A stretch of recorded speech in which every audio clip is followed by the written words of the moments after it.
The concept of cancel culture as coined in the age of social media has been around for a few years now, but the idea of watching people be shamed for sport is certainly nothing new in the history of humanity. But recently I've been feeling a shift. On one hand, cancel culture has never been more rampant than it is now, and there's a palpable culture of fear among both public figures and private citizens that one minor transgression will forever ruin their lives. But on the other hand, people are starting to finally say no to cancel culture. A growing subset of young people are finally starting to condemn smear campaigns, gossip channels, snark pages, and the culture of moral outrage that has the internet in a chokehold. In this video, I'm going to explain why cancel culture is nothing new and what fuels the psychology of public shamings. I'm also going to highlight a few heartbreaking cases where cancel culture went so far that it took people's lives. Because believe it or not, the emotion of shame has a very high body count. Let's talk about it.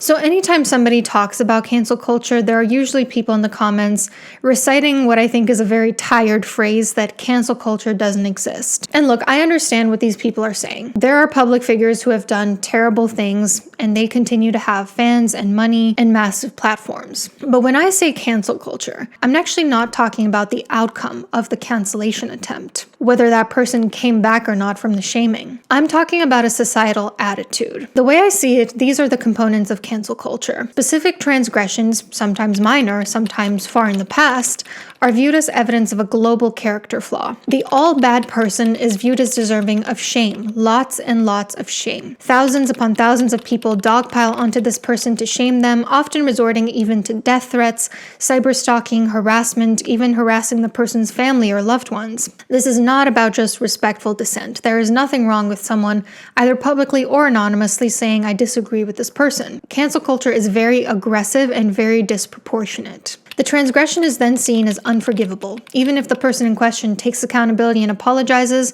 the apology is then further scrutinized, viewed as dishonest, and the shame cycle gets reignited. There is no room for compassion, acknowledging that we are all human beings who make mistakes. Or redemption. The person being canceled has no opportunity to grow or change as a person because their sentence is permanent public exile. Also, if you believe that cancel culture doesn't sometimes have permanent consequences for people, I encourage you to watch Monica Lewinsky's documentary on this topic, 15 Minutes of Shame. The documentary shows how, for regular people who don't have the resources of a super famous celebrity, cancel culture can be absolutely devastating. Take, for example, Emmanuel Cafferty, a man who was driving by a BLM protest and was wrongly accused of making a white power hand gesture while cracking his knuckles in his car, which led to the loss of his job, reputational damage, and continued unemployment. Even though the person who blasted him on the internet retracted their statement and admitted they may have misinterpreted the gesture, Cafferty never received justice for the hate campaign against him. So even if it seems like cancel culture doesn't have any consequences for some very rich and famous people, I urge you to consider the fact that it can absolutely ruin lives for those who don't have the same resources. Before we go into what cancel culture has become in the age of the internet, allow me to explain why I think cancel culture is actually nothing new. Let's go all the way back to ancient Rome, to the turn of the millennium. Gladiator games were a public spectacle where citizens would gather to watch men fight for sport. Often, the successful gladiators became very famous, practically household names. What is the psychology of gladiator games? Successful gladiators were first idealized. They were put up on a pedestal because the crowd wanted to build them up, to live vicariously through their courage and strength. Then, once they lost a game, they were completely devalued, to the point where the audience didn't think that they even deserved to live. In psychology, the pendulum always swings from idealization to devaluation. You rarely have one without the other. Once a figure is idealized,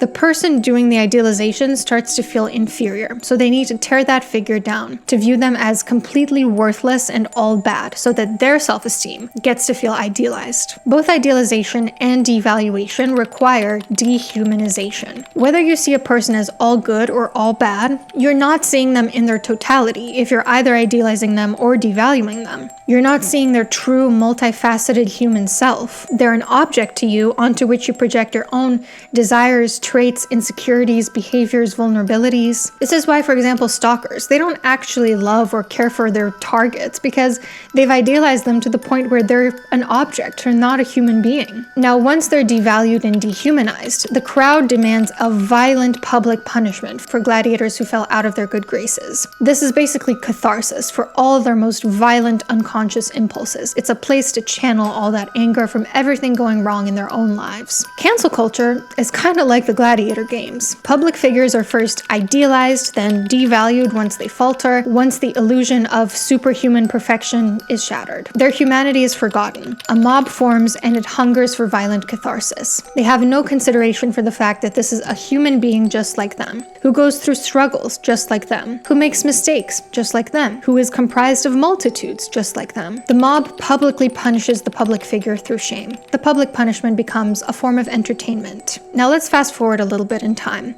to the witch trials that took place across Europe and North America in the 1400s to 1700s. During this time, no one was safe from one life-ending accusation, but particularly the most vulnerable. Women, old people, disabled people, those without family. One accusation of witchcraft could result in a mob forming and demanding, again, violent punishment with no due process. The tests to see whether a person was a witch were often lose-lose. For example, if they try to drown you and you don't drown, then you're a witch, so they have to hang you.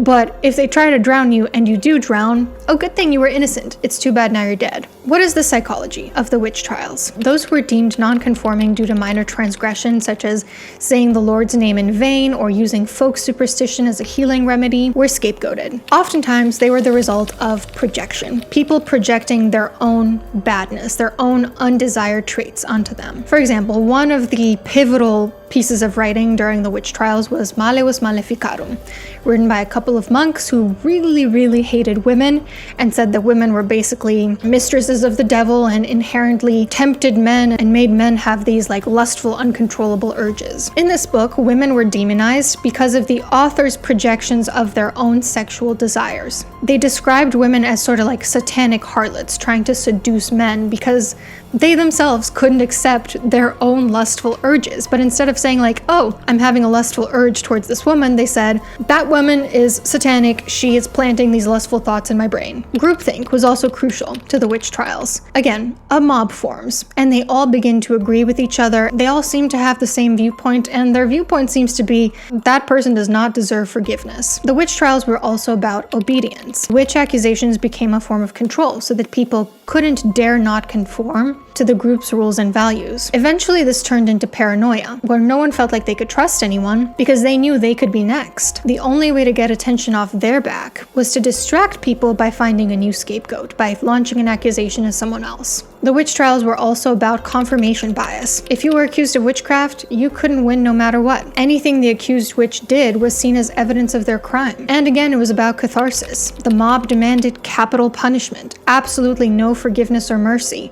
and the crowd gathered to cheer it on. Cancel culture is also kind of like the witch trials. Those who transgress against some sort of social rule or value become the target of the mob. The mob's worst intentions, desires, and traits get projected onto that person. Anything that person does is then seen as further evidence of their sinfulness.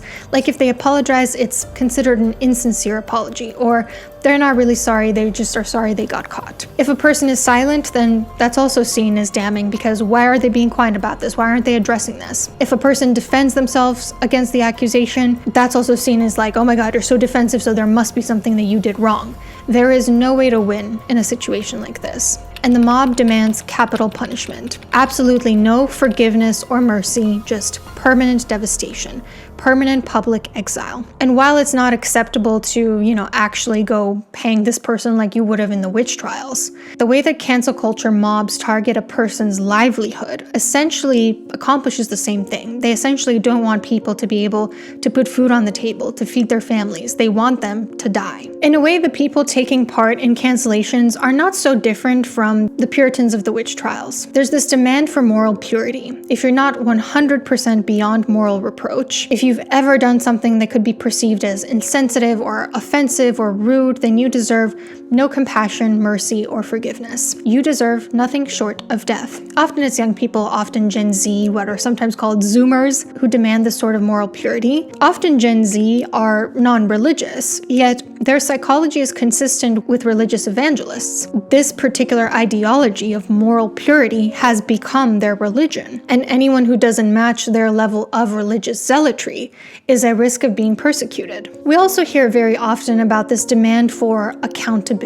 In its original form, accountability meant that someone who had done something wrong would admit that they did something wrong to the person who they wronged and make a change. But as it stands currently, accountability no longer means that. Apologies are just seen as further proof of the canceled person's evilness, and the goal of cancelers is not to help the canceled person evolve and grow, but rather punish them for eternity. It's no different from how the Puritans simply wanted to kill off someone deemed a witch because of a minor transgression. And oftentimes the people demanding accountability are doing so for victimless crimes, a faux pas or a past mistake that didn't actually hurt anyone. So accountability for who? Who is this person meant to apologize to? For example, out of the many people getting canceled currently, I went to go look at one of the people's page and just scroll through the comments because I love to dive headfirst into the cesspool of humanity. And a lot of people in the comments were flat out admitting that this person is not allowed to come back from this, that nothing they could say or do would ever be enough to redeem themselves.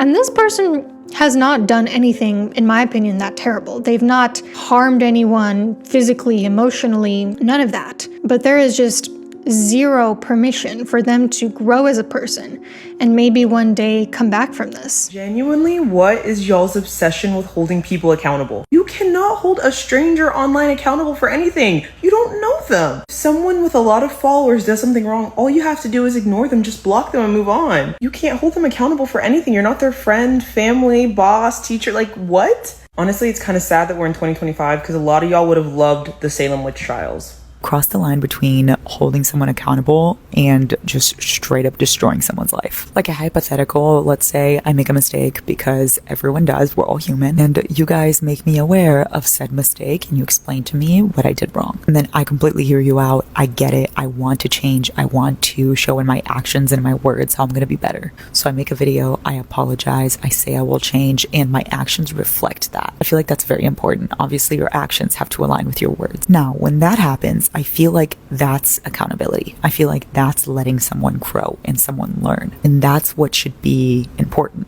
Now, the line of when it becomes horrible and toxic is when nothing is enough. So if somebody makes an apology video, you're upset if they cried, you're upset if they didn't cry. You're mad if they made the video, you're mad if they didn't make the video. You're mad that they should have known whatever the mistake was, they should have just known. At the end of the day, we are all humans. We all make mistakes, and not all of us are gonna know what's going on every single second of the day with everything, okay? No one is exempt from this. People want the people that they follow to be authentic, but it's like being authentic as a human being means that you have things about you that are not good, right? It means that you have flaws. It means that you've made mistakes, but when that comes to light on the internet, you will literally get harassed and dragged, and they'll put you up in the town square like the town witch and basically exile you. And I hate seeing it happen over and over again. What is Gen Z's obsession with people's mistakes from their past? Genuinely, for fuck's sake, yes, people do stupid shit, people say fucked up shit. It's called being fucking young and dumb for a reason. It's not something that's oh, this person knew better. They knew better. They knew that this was wrong, and they did it anyways. I don't care how old you are. When I was this age, I knew it was wrong. Cool, good for you. Some people genuinely did not have guidance. Some people did not have a good environment. Some people were not raised in an area or a household even where they were taught saying and doing certain things are wrong, right?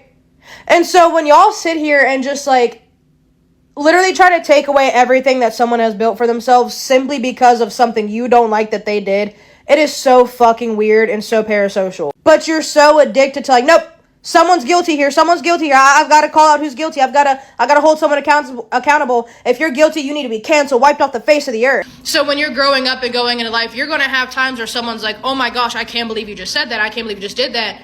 And you know what's going to happen? It's going to go two ways. One, they're going to be like, oh my God, I did not know. I'm so sorry. Wait, this is wrong. My family told, oh my gosh, I'm so sorry. I'm so sorry. I'm never going to do this again. Actually, you know what? And in some cases, let me actually turn this around so much so that I actually spread awareness about this. I actually build a platform on trying to be a good person because I want other people who were like me to grow up and be something good, right? That happens. People change. Or the opposite chance, someone's going to be like, that's not what the fuck that is. That's not I'm not being racist. You're just a victim. You're a victim. And those people end up on their own path. They stay hateful. But you are completely ignoring how many people change and grow because you were born in a generation where every little mistake, every little fuck up, every little accident, every little mess up of any kind is captured and documented for fucking ever.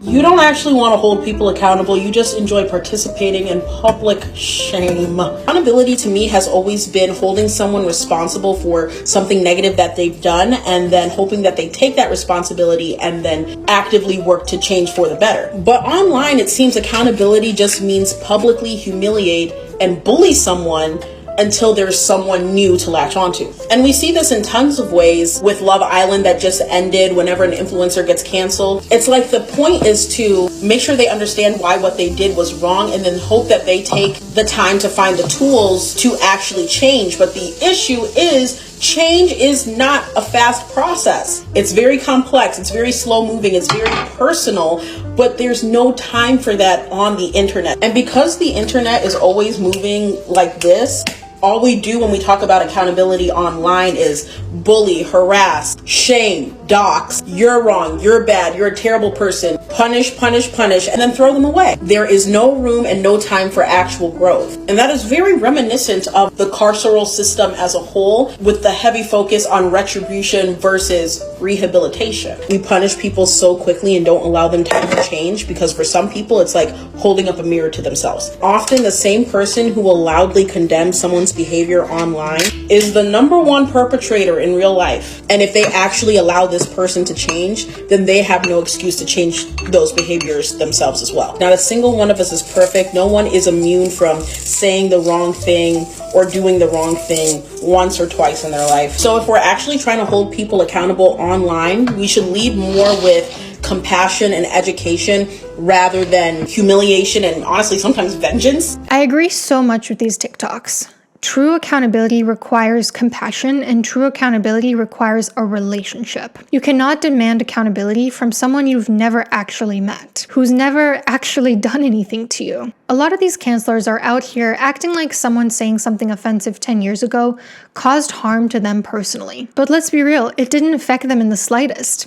They didn't even know this person. For example, I think that Chris Brown should be held accountable for hitting a woman. But who's in charge of holding him accountable? Certainly not me. The people he actually harmed are the ones who have the right to hold him accountable. The justice system can hold him accountable, not some stranger on the internet who's never even met him, who he doesn't even know exists. I think this really shows the effects of parasocial relationships on the internet. The cancelers form a fictional, one-directional relationship with public figures, and they think that those public figures are capable of causing them harm, and they feel entitled to some sort of compensation for it. They think that they're capable of holding that person accountable as if they exist in community with each other. It's a form of self-flattery. We're just not that important to the public figures getting canceled. A lot of you guys are mad at people you've never met over shit that never happened to you. And here's another thing, you can't force accountability. I actually agree that a lot of these apologies when people are getting canceled, they do sound insincere. They do often sound like the person's just sorry they got caught. And I think they're really just scrambling to stop the hate, but they don't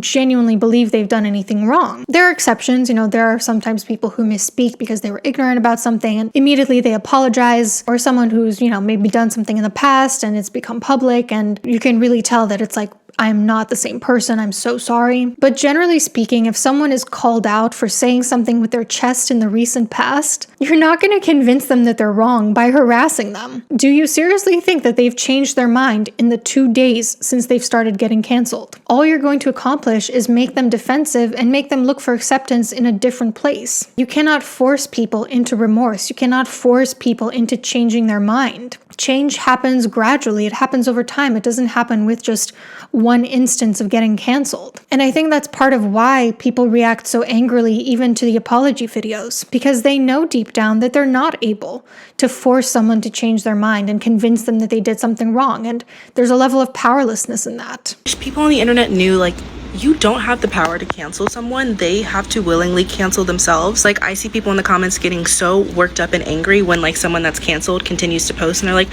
why does this person still have a platform? Why are you still interacting with their content? Did you really think that if you huffed and you puffed, like, they would just disappear? You don't have control over anyone's actions. You can try your best to cancel someone, but if they don't want to be canceled and they want to keep posting and you want to keep engaging with the content, there's nothing you can do. They still have a platform. Oftentimes, the people doing the canceled become even worse than the people they're canceling. They start insulting, harassing, doxing, threatening a person that they've never even met over something that was far less hurtful. They run businesses into the ground, they get people fired and permanently sully their reputation, endangering people's livelihoods. It's not much less extreme to how the Puritans literally killed people over things like using herbal remedies. What's causing cancel culture? Let's talk a little bit about the psychology of cancelers, and then we'll talk about other factors that I think are at play. I think a lot of this is the rise in narcissism, because a lot of the things involved in cancel culture are narcissistic. Self-righteousness, entitlement, lack of empathy, vengefulness, a victim complex. Starting with self-righteousness. The people who seem to hold this like do better, be better kind of attitude seem to think that, for lack of a better phrase, I really hate this phrase, but there's no other way to put it, they seem to think that their shit don't stink, that they are beyond reproach, they are perfect and morally pure at all times, and they would never be canceled because they've never in their life done anything wrong or offensive or hurtful. And often this is paired with projection. They say they're enacting justice against somebody who did something wrong, but they themselves are guilty of doing the exact thing that they're accusing that person of doing, right? Like, let's say that somebody gets outed for being really rude to somebody else, and somebody makes a video about it and says, you know, this person's really terrible, they were really rude to me when I interacted with them. The people doing the canceling then go to this person's account and say, you fucking suck, I hate you so much, you're the worst person, you're such a loser. Then they go to their family's accounts and they say the same thing. They leave 1-star reviews on this person's business's Yelp page, and it's like, you're saying this person is hurtful and rude, and that's why you're doing this.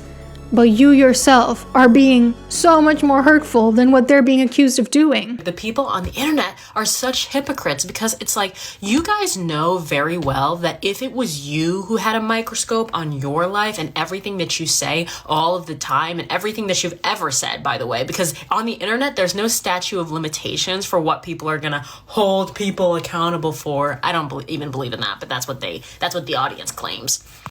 If a member of the audience, if you or me, right, you watching this, were under that exact same scrutiny, we don't think about the fact that literally you would be canceled. You would. That's just the fact of the matter. People would disagree. They wouldn't agree with all of the opinions that you have. They wouldn't agree with everything that you ever said. Obviously, there are times that you were ignorant. If you're trying to claim that you weren't, then it's just delusion at that point. I don't know what to tell you.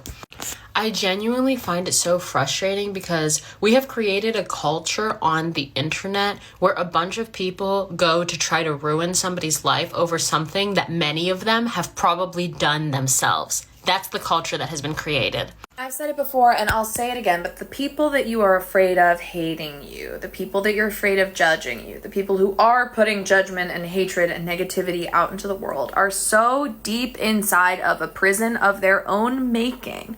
They are so deep inside their own self-restriction and the made-up rules that they are abiding by that they cannot stand to see anyone not living by the rules of their internal prison. So they become police.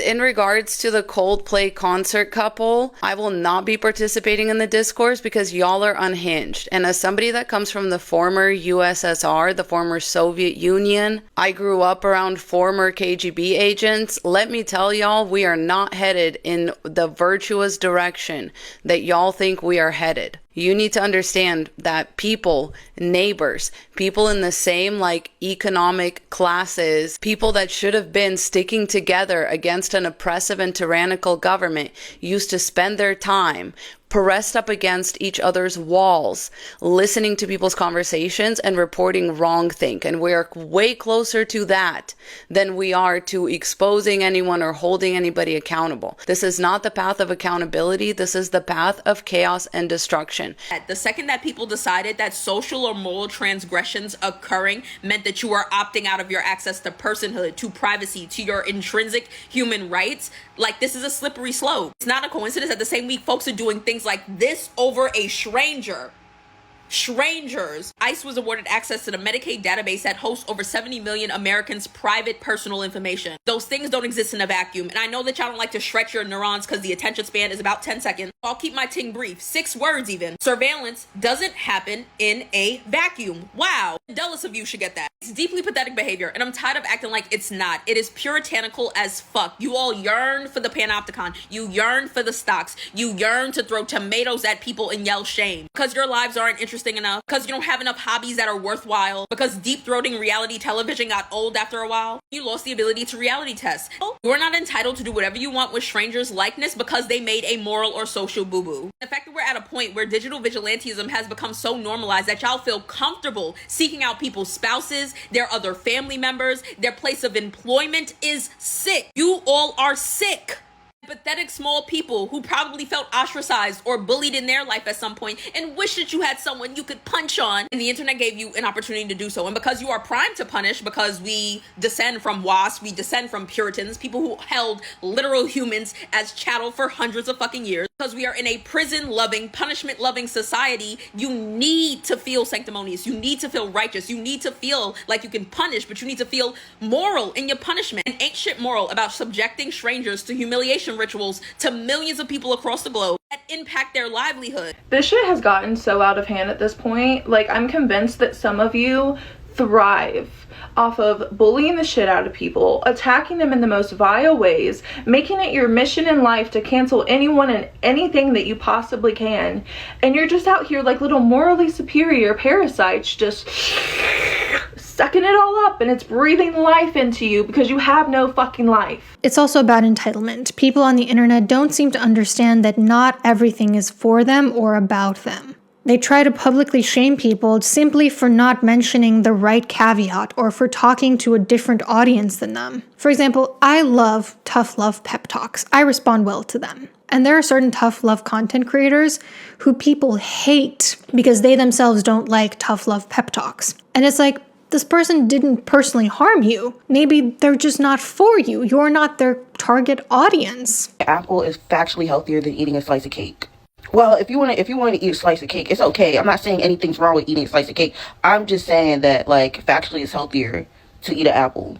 No, I'm not saying that people that eat apples are better than people that eat cake. I'm just saying that it's healthier to eat an apple than to eat a cake. And no, you don't have to be healthy. I'm just saying if you wanted to be healthy, then you would eat an apple instead of a slice of cake. And I'm not saying that all people who eat apples are healthier than people that eat slices of cake. I'm just saying that your chances are better than if you had... Genuinely fear for the population, because tell me why I just saw a video of this woman being like, I'm about to have my 3rd baby. I don't really care what the gender is. I just hope and pray for a healthy baby. And people were really in the comments like, well, I'm a mother of an unhealthy baby and they're just as wanted and loved. Congratulations. What do you expect her to say now? Oh yeah, I don't mind. I hope I give birth to a baby who has health problems. Really don't understand like where critical thinking skills went so awry. Like, you don't have the ability to look at something and hear something and know that multiple things can be true at once. Everything is so literal. Everything is so, well, what about this? Well, what about this? I wasn't talking about that. That wasn't the point. I make funny content on the internet. It is literally my job. Okay, if you don't think I'm funny, that's fine. Take it up with the chief of police. It doesn't change the fact that it is my job. And because I'm not a raging sack of shit, like, I try to make videos that like don't offend people. Duh, like the capital duh, right? You would be shocked. You would think that I make videos about the most controversial topics, the most like crazy, taboo I'm talking about golden doodles, babe. I'm talking about golden doodles and like people who are always running late and they think it's cute and quirky. Like, you would think I'm talking about like an aspirational bag of spinach in the back of the fridge. What? Okay. You would think I'm talking about something so full of hate, so full, something that would evoke so much rage in someone else. because every single time my comment section is full, okay, but what about the people? No, and I'm not talking about that. And you knew that. You knew that. And it's this weird holier than thou attitude to try and warp people's words into things that are not true.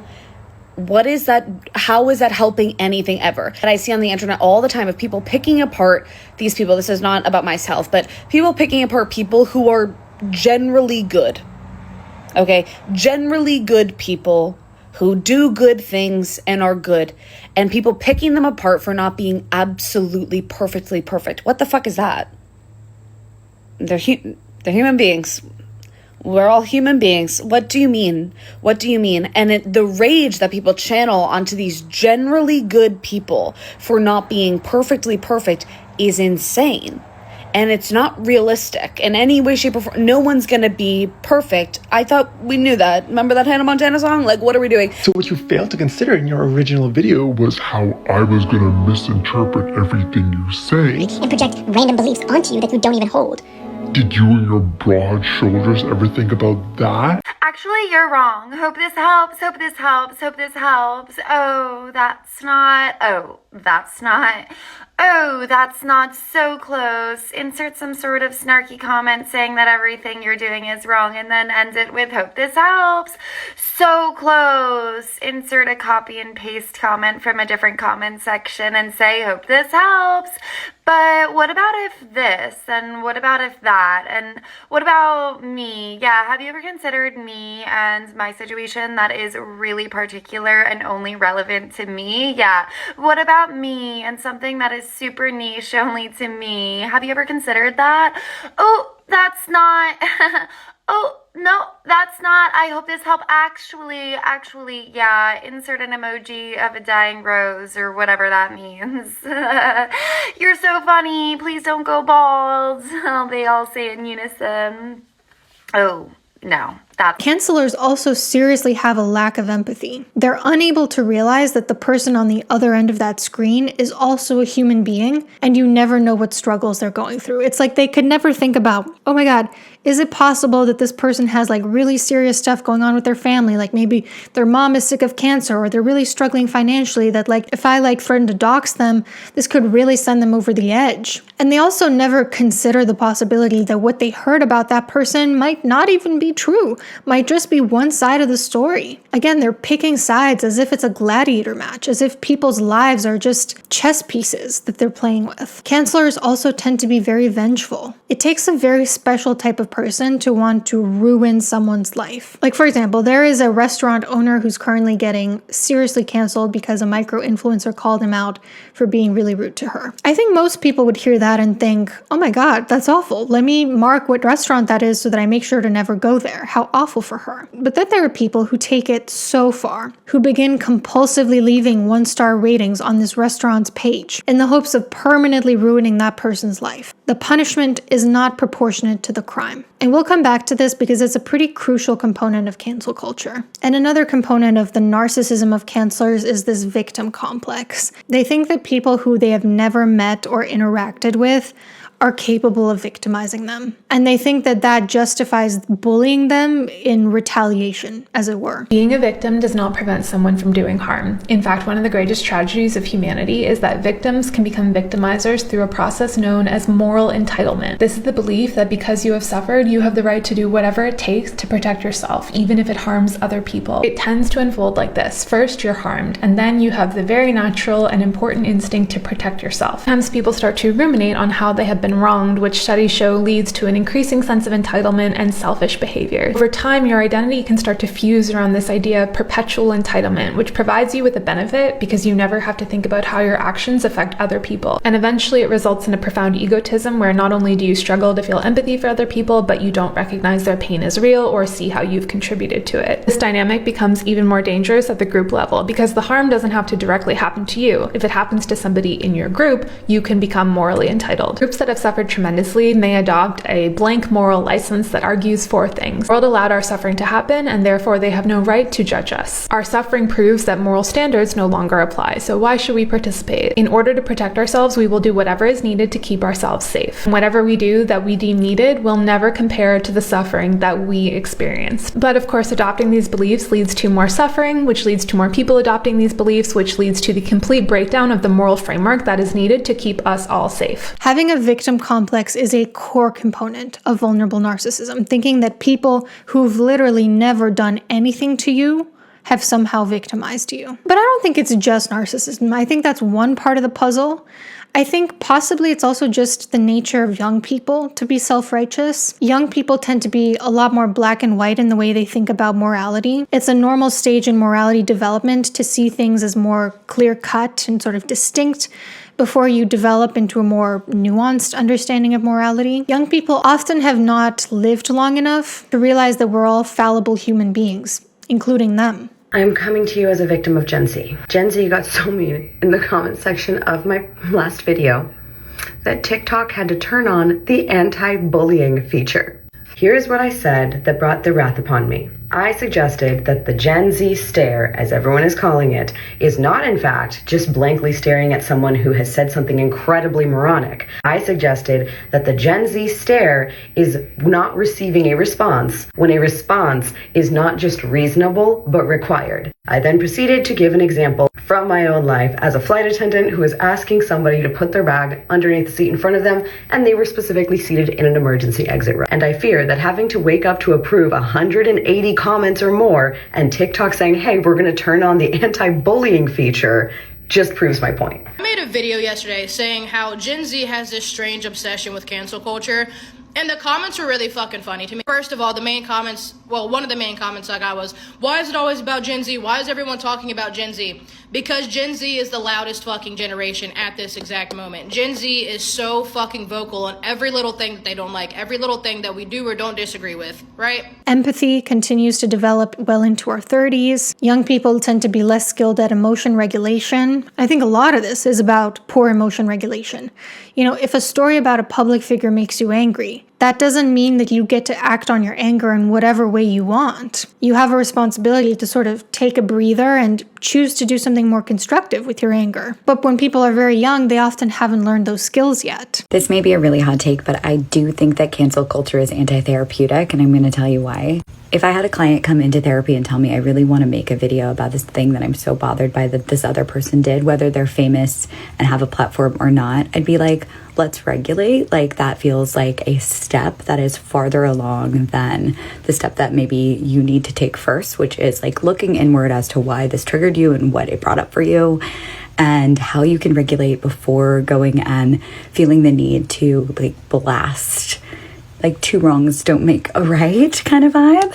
And I also think it's extremely parasocial, which is also anti-therapeutic. Like, the people who are out here continuing to make videos that tear other people down because they're creators and they feel like the creator owes them something.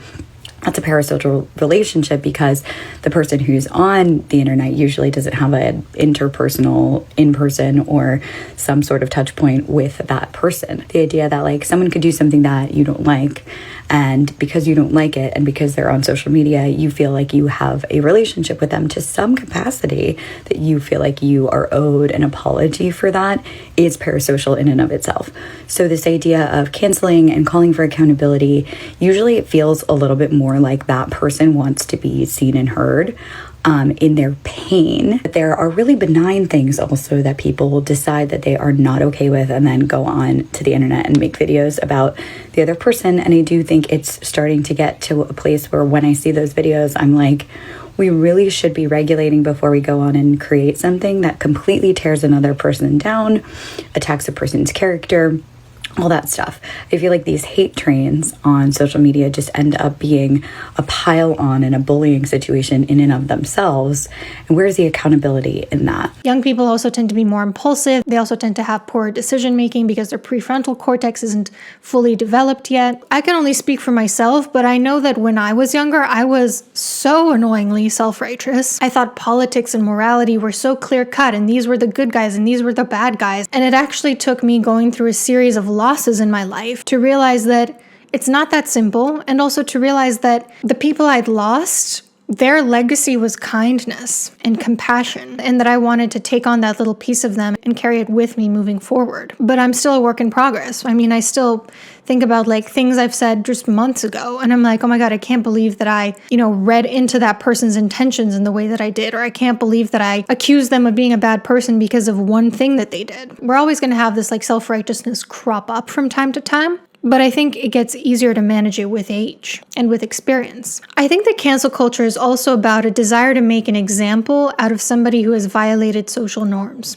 Certain transgressions make us angry, and we want to make it clear that that behavior is not acceptable in our group. And maybe to some degree, that's a good thing, right? Like if somebody is hurting a child, yeah, we want to make it clear, like, this is not okay with our social norms. You don't get to do that. But sometimes it is also a little bit of a look over there effect, because people who are canceling others very aggressively often try to position themselves as aligned with the group's values so that they themselves don't get accused, just like in the witch trials. And they see themselves as like a hero against a cultural villain. I think trauma history also plays in here, because maybe the people doing the canceling have been shamed in the past, growing up, maybe by their parents. They don't see why others should get it any easier. Or maybe they feel deep shame about themselves, but it's too painful to acknowledge that, so they hot potato that shame onto somebody else, letting that person feel it for them. Or maybe they've been victimized in the past, so now they see victimhood as a part of their identity, and they use that to justify bullying other people. Regardless of the exact nature of a person's trauma, hurt people hurt people. It's not an excuse, but they haven't healed their own wounds, so they decide to inflict those wounds onto others. It's a combination of like personal triggers getting activated, plus poor emotion regulation that results in impulsivity, cruelty, and vengefulness. Cancel culture has also really been augmented by recent cultural shifts. For example, internet culture. We're seeing a lot of polarization in people's beliefs, and groupthink spreads extremely quickly. The anonymity of the internet also allows people to throw stones from glass houses. Often the worst cancelers are people with no online public presence, who would never dare put their face and name to the horrible things that they're saying. Let us put all of your positions, political and otherwise, up to scrutiny for millions of people to see, and see if you don't get fucking dragged. That's what happens.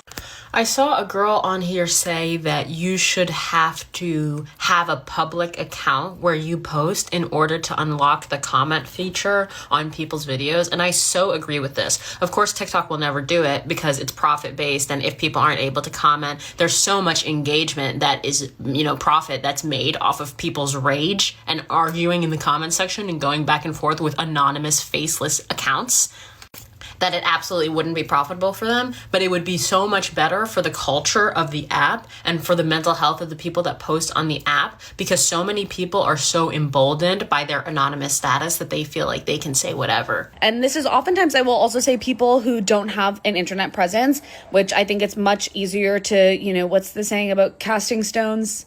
Something, but seriously, it's easy when you are a person who doesn't have an internet presence to pick apart everything about a person who does have an internet presence. And for those that do put their name and face to it, there's an incentive to bandwagon onto controversy for views and money. I think cancel culture is also worsened by the fact that there's a lack of media literacy and critical thinking taught in schools. People are unable to use discernment when they're not the target audience for something, or when a person has not mentioned every single caveat, or is not talking about their specific situation. They get angry at content creators, for example, for not catering to specifically their needs and worldview, for not mentioning exactly the thing that they thought was the most important, or for flat out disagreeing with them. And sometimes these things make them so angry that they try to ruin that person's life. It's related to the bean soup theory, which says that people cannot understand or grasp a concept unless they directly relate to the issue. It's this what about me effect. People cannot view the world outside of themselves. And I also think political polarization has made cancel culture worse, because if somebody doesn't agree with you 100% politically, then that means that they are the enemy. And that also extends beyond the political, because then if somebody disagrees with something non-political, people take that same attitude of like, well, I need to cancel you about this too, because we don't agree 100%. I think a case example that perfectly exemplifies this is Kylie Perkins.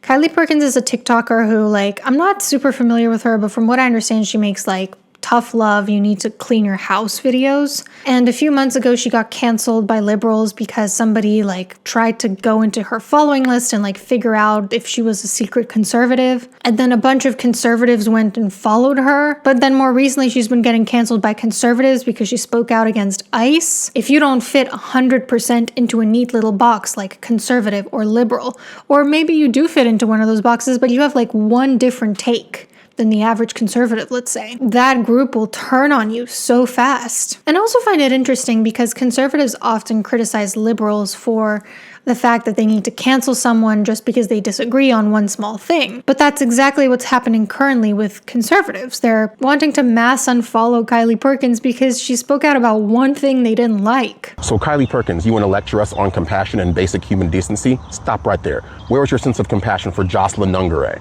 Where is your sense of compassion for Molly Tibbetts? Where is your sense of I'm absolutely done supporting influencers who will build an entire platform off the backs of conservatives and their support, and then as soon as they get the chance to turn on them, they do.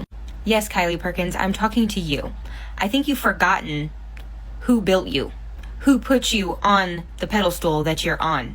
You are the definition right now of biting the hand that feeds you. And also, I think possibly bots play a role in cancel culture. There's this thing called the dead internet theory, which is that a lot of the things we see online, a lot of the like comments are actually fake for various reasons that I don't entirely understand. And I also think it's possible that a lot of these like polarizing comments are from bots created by foreign governments trying to wreak havoc on people. So those are some of the things that I think are at play with cancel culture. I feel like I'm missing something, so definitely let me know in the comments if you think there are other factors too.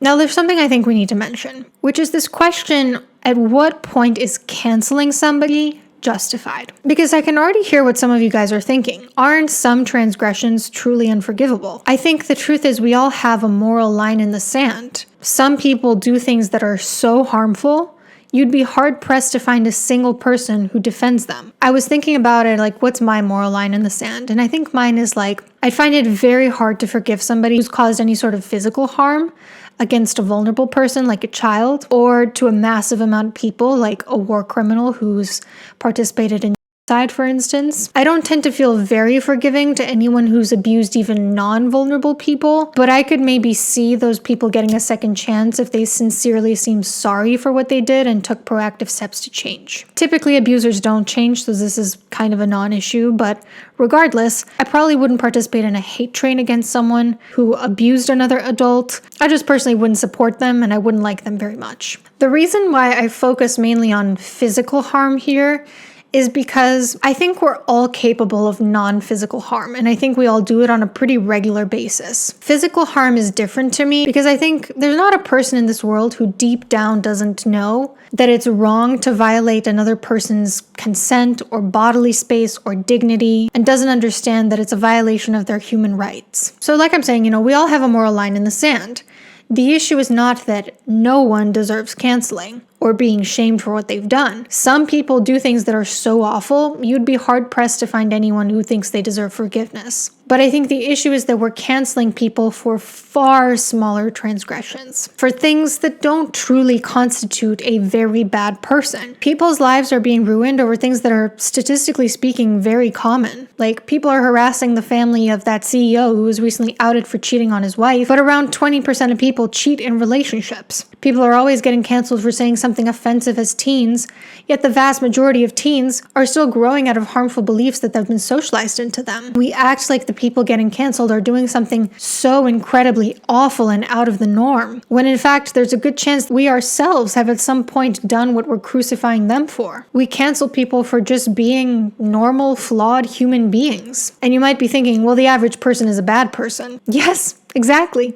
That's the point. Now you're getting it. To err is to be human. There's this idea of if I do this wrong thing, I am going to get canceled and therefore I am bad. The reality is, as a society, we need to become more flexible with people and understanding that humans are flawed and they will make mistakes. And I often try to normalize things for clients, that just because you've done something in the past doesn't necessarily make you good or bad. And maybe we can sit in the middle in the gray area of maybe we're just a human. So that's one thing that I think is the issue with cancel culture, is we're canceling people who don't truly deserve it because they're not that bad of a person. The second thing is I think we're enacting far harsher punishments on people than what they deserve.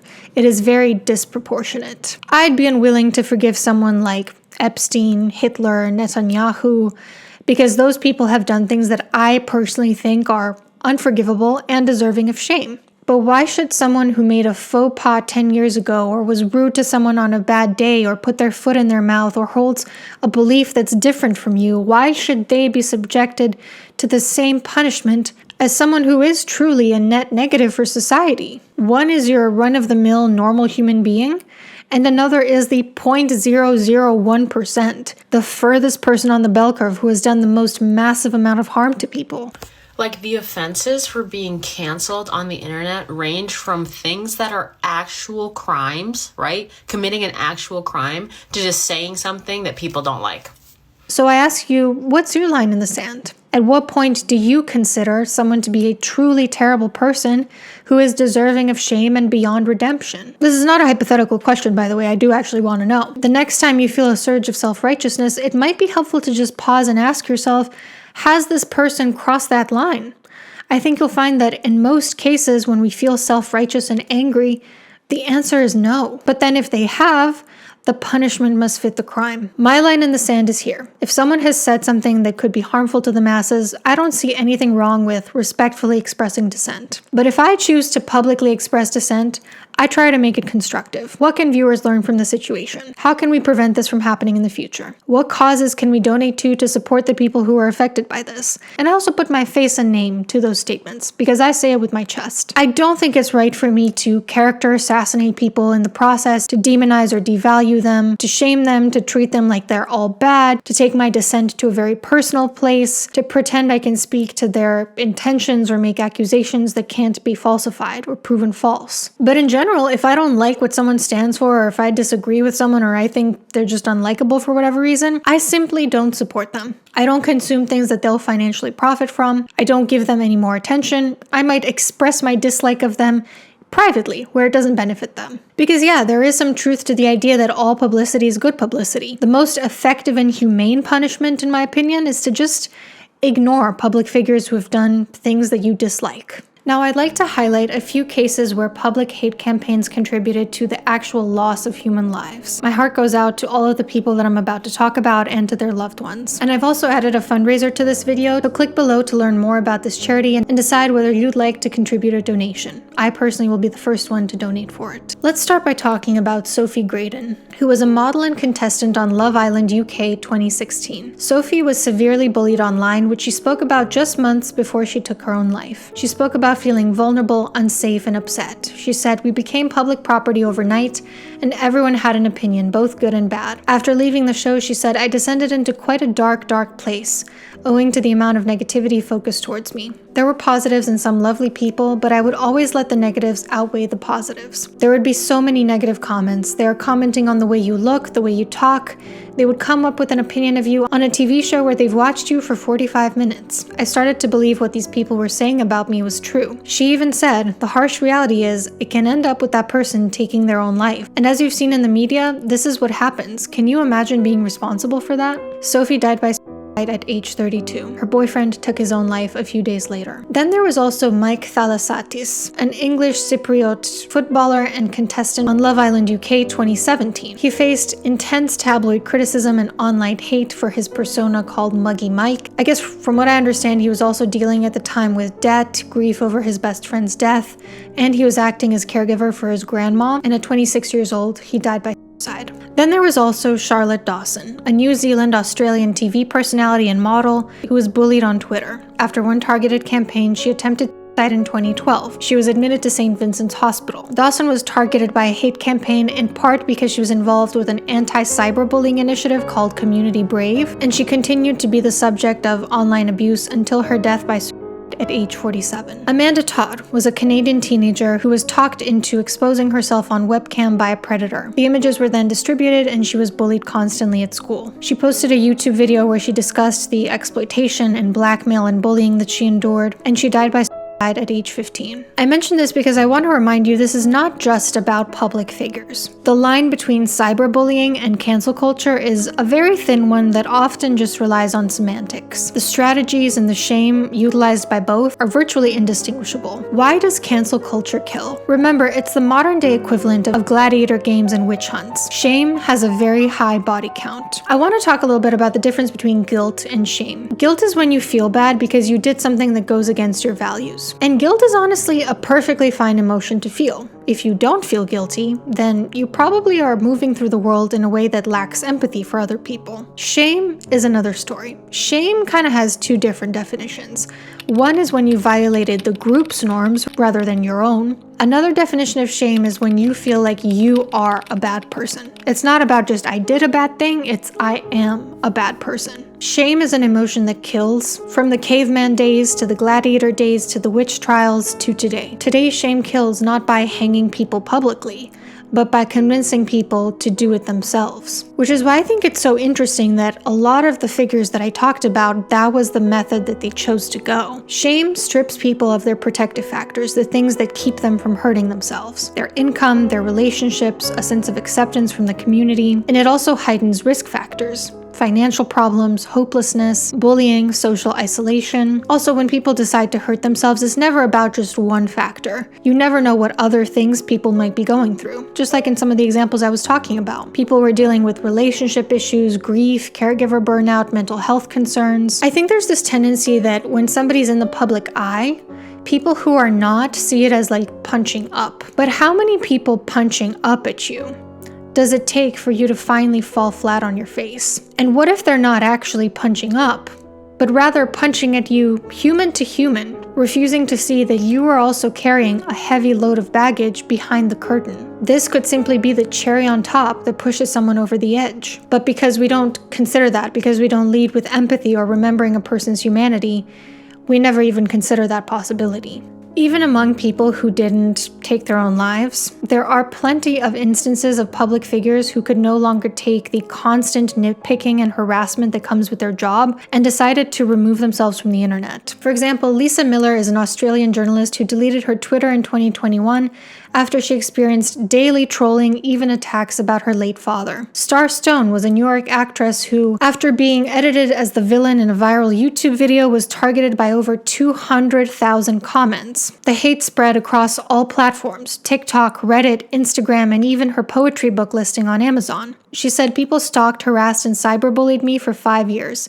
It made me question my identity and affected my mental health." Stone ended up deleting all her social media, but nothing really worked. She eventually had to change her legal name. Then there was also the case of Jenna Marbles a few years ago. She was a comedy YouTuber in the 2010s who amassed millions of followers, and in 2020, seemingly completely out of the blue and without any major external pressure, Jenna uploaded a tearful video titled "A Message," where she apologized for insensitive past content. She expressed regret and acknowledged that even if her intent wasn't malicious, the impact was still hurtful. She then said she would be leaving YouTube to not continue hurting people, and to this day she hasn't returned. This was a strange incident because, as I mentioned, Jenna voluntarily owned up to her mistakes. It wasn't a reaction to a cancellation. Maybe there were other factors at play too in her decision to step away from content creation, but I find it noteworthy that Jenna thought the only possible way to rectify the situation was to completely vanish. Because of the way she handled everything, community response was generally supportive, and most of the people at the time expressed confusion over what even sparked this. I have to be honest, I'm not sure if she would have garnered the same reaction today. Just recently, I've seen a content creator get a significant amount of backlash for making a video where she acknowledged she's basically changed her mind on a number of things. I won't mention who because I don't want her to get any more hate. And the things she admitted she was wrong about are much, much more minor than the things that Jenna Marbles did. It's more like she's changed her stance on certain academic theories, whereas Jenna Marbles was apologizing for doing blackface. And people keep telling this current content creator that she needs to take accountability, accusing her of being a grifter, acting like they can see what's in her heart and read her intentions. They basically say she's changed her mind because her previous point of view was no longer profitable. All this over someone who voluntarily admitted they were wrong and changed their mind. All this to say, I think the internet has become an incredibly unforgiving place. Even if you voluntarily come out and express regret for something you did or something you posted in the past, without any sort of external push from people, there are still some who will use that as an opportunity to further humble you. And I also think likability plays into this because Jenna Marbles made a career out of making people laugh, being silly and self-deprecating. Women like that tend to be a lot more likable than the other content creator I'm talking about, and likability largely determines whether the masses will forgive a public figure. So what is the solution to this cancel culture problem? I propose a few things. For the people doing the canceling, I propose a little bit of perspective taking and empathy. When you start to get angry and self-righteous about something a public figure has done, stop and ask yourself, have I ever done the thing that I'm accusing them of doing? Could I ever imagine a situation in which maybe I would do what they've done? What possible reason might they have for doing what they did? And then do something constructive with your anger rather than destructive. We all have specific triggers that make us want to lash out. Whether it's hearing that someone was rude to an underdog, whether it's somebody being arrogant, whether it's somebody mistreating children. The key is hitting pause when we notice that anger and choosing to do something constructive with it rather than destructive. Anger is, in essence, meant to fix injustices, not to create new ones. I also encourage you to start digging deeper into your triggers. Triggers are a really valuable source of information about what we still need to work on. Disproportionate reactions often reflect something's gotten triggered in us. So, for example, if someone makes a small passing comment and you blow up over it, it's like, whoa, this is more about you and something within yourself than what that person actually said to you. And yeah, I do think that wanting to hate on somebody that you've never met